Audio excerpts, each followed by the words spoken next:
you're going to do Southern Cal, you know, and I'm sure you guys got some artists that everybody recognizes their work. And, they look at it. I sent you here, service pictures.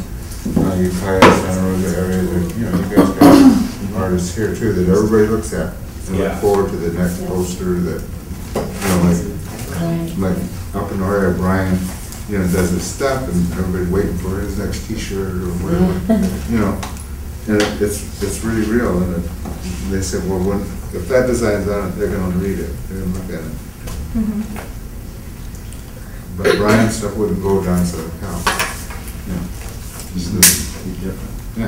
Yeah. That powwow that you and I attended in Santa Fe, I've been a couple of times and then I kind of dropped away because of the travel costs, but the whole issue of the circularity of that they had the symbols and the talking, I mean the point was the talking circle, and then the design that they used was circular and symbolic and inclusive, and it seems to me that that kind of imagery could be incorporated in some of the pictorial, I mean not necessarily in a photograph of someone, but in the little clip art or whatever that goes around it, so it would pick up. Design. That was the one outreach event. I'd been to a few powwows, but that powwow in Santa Fe, no one came by our booths, and we had this whole disability section. And finally, at a certain point, I just grabbed all our stuff and started walking around talking to people, which they appreciated. But I asked, I said, well, why don't you go over to where we are? And they said, no, all the action's here. You come to us. So we did, and it seemed to work. But for a whole day, we sat there. We didn't know. And then we,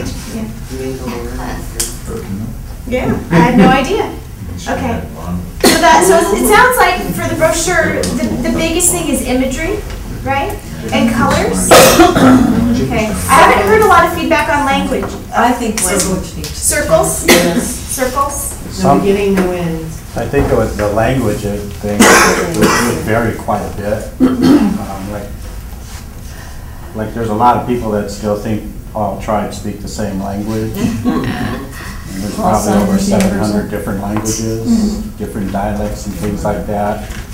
But I think more than language, to put the local area, like in Southern California, symbolic for the tribes down there are baskets and gourds, because they have gourd singers, you know. Symbols like that, whatever area you might be putting the brochures out in. Whereas my tribe, you know, we don't have baskets and we don't have gourds, but we have everything is with medicine wheels, dream catchers, and eagle feathers, or sacred pipe, things like that. But when it comes to sacred pipe and stuff, you got to be kind of careful on what you do with it. Which image? Yeah. You don't want to put it on a happy hour thing. Right. And not all tribes, you know, do the medicine wheel, right, the dream catcher, and some are really offended by the dream catcher, so you have to be really careful about that. Okay. You're not dealing with the whole industry. Right. Yeah, we have to tailor So that's it why if you just did circles. Circles. And that's why if you just do local. All right. That's the key. See, I wish we could. See, We just have to the whole thing with native people, it doesn't matter what community you're in, the element is respect and trust. And if you don't have that, they're not going to read your pretty poster, they're not going to listen to your podcast, they're not going to do any of those things. If you don't respect who they are, and you have to establish that somewhere. You can have all the information in the world, and then they won't turn on the machine. Thank you. Thank you for sharing your ideas. I really think that's the first step, and obviously at our office in Sacramento, it's not just us. We would reach out to all of the independent living centers and the other AT network members. There are, I think, about 330 AT network members throughout the state. So we would like to reach out to them and continue working on this. But I just kind of wanted to hear what you had to say today. It seems to me that with that kind of a network, that the option for making things local is really, I mean, that's really the way to go, instead of, you know, trying to find some sort of universal symbol. It's like, you know, sign language is universal. It's not. And so if we utilize the fact that we have this great network of, and maybe you all do the, you know, the basic format, and then the center puts their local I think that's respectful symbol on it. And If you could do a template, I mean, we all have Photoshop now, and somebody uses Photoshop. We could do, if you had the template with, you know, your approved, sanctioned wording in there, but we could adapt it to our area. I could find your artist or whatever and put that in there. I think that's a great idea. I think so. Or do a global thing. We can have representation from each tribe. You're going to have tribal people involved in it. So if you did I think we did one for the Arizona Canor one time, where all the different symbols for the tribes were. Who do that? It actually would look really good to have regional brochures. Yeah. And I know from the center's perspective, we'd have no problem. that's what we do. Putting that together and Yeah. So kind of let you insert, like, give you space for your photos to crop no, in. I think it should be a separate brochure Yeah. that has the same basic format in terms of content, but a regional, like a different. The front would look different. Yeah. Right. Say the region front. have a different design. You open it up, it should be pretty much, once you open it up, it should be pretty much the same in terms of the information. Right. But more of a regional photo and design. The battle is to get somebody to pick it up. Yeah. Right. Yeah. I mean, you can sit there forever, what David said, but, you know, if it's something that they're interested in, it's like, you know, what is this? And that's something that attracts me, I identify with it. And I do have a question for the group. How many people knew, looking at this initially, that this is a person on a hand cycle? I think I just kind of figured it out. Only from 5 or experience, 6. but yeah, it's hard to tell. I mean, it's I know from seeing a hand cycle, but if I knew nothing about, if I had never seen a hand cycle before, I would have no idea that this is a person with a disability or using a hand cycle. I think so. Yeah, but honestly, what happened, this is we're working with a marketing company, and they're going to help us design new brochures. So this is kind of our in-between for 6 to 8 months. We don't have very many high-resolution photos of people with disabilities using devices, and we don't want to do a photo shoot of people pretending that they have disabilities. We want it to be real people. So these are all real people using their real devices, and we contracted with a photographer who's going to come and do a photo shoot, but we're trying to get many people with lots of different devices so we can go around town, take lots of photos, so we have better ones. This is like, it's not the best. And then there's not a lot of funding for hand cycles, so I feel kind of bad. That's okay. Kim, I want to thank you for your efforts in this. And you know, it's like parallel universes. You guys all do whatever you guys do really well. You know, and I applaud you in your areas. You're doing really good stuff.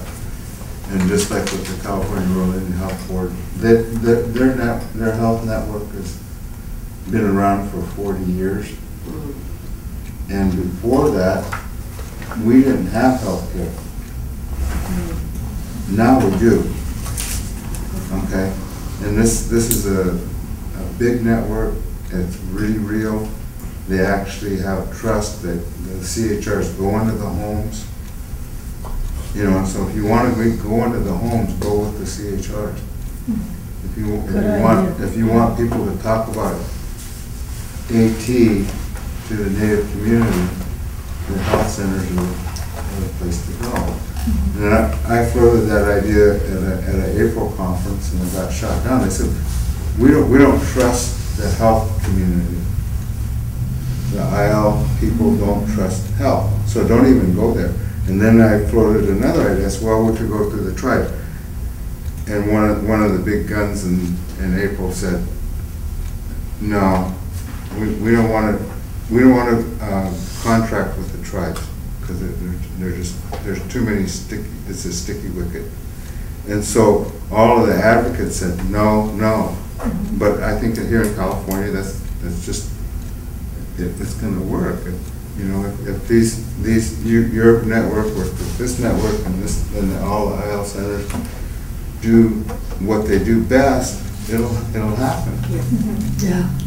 But you guys have to work together to do it. Yeah. Definitely. We all need each other. Yeah. That's all I want to say. Thank you. Thank you again for this time. I really appreciate it. This is helpful. And hopefully by the end of the year, maybe we will have a scholarship for some type of training. No. That would be so great. See if we can make that happen. Thanks. Thank you. More than one per area. Yeah. I'm going to agree. Each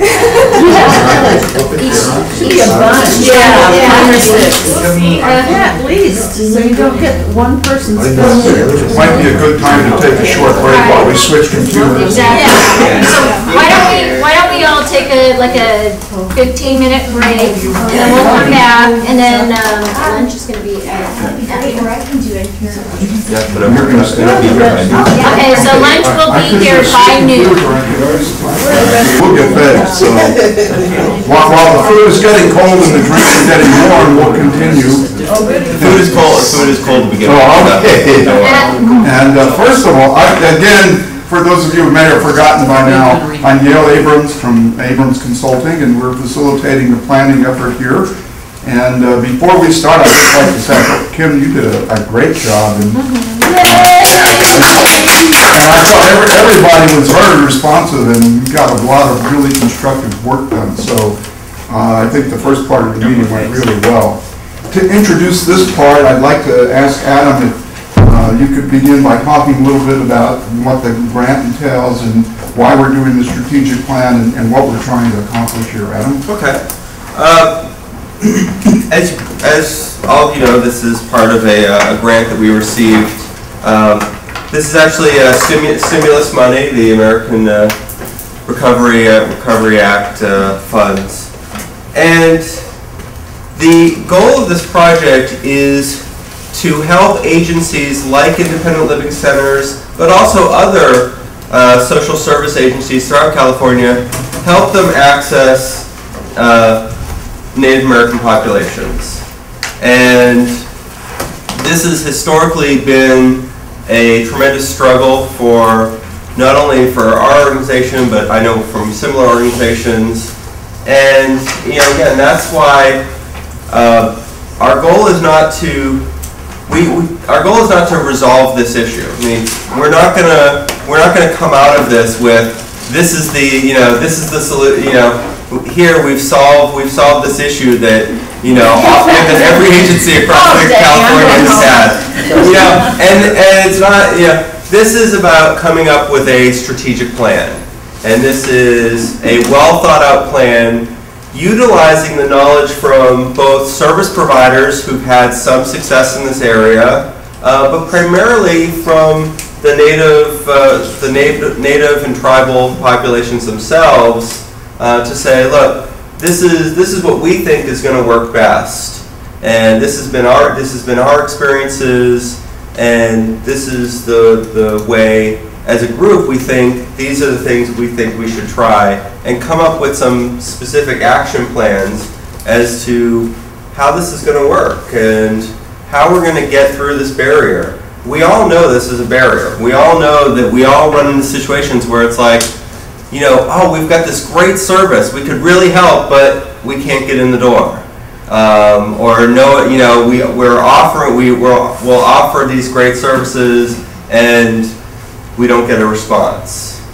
And I think from many of the tribal communities, it's, we have these needs and they're not being met. And, that's what as a group, we're here to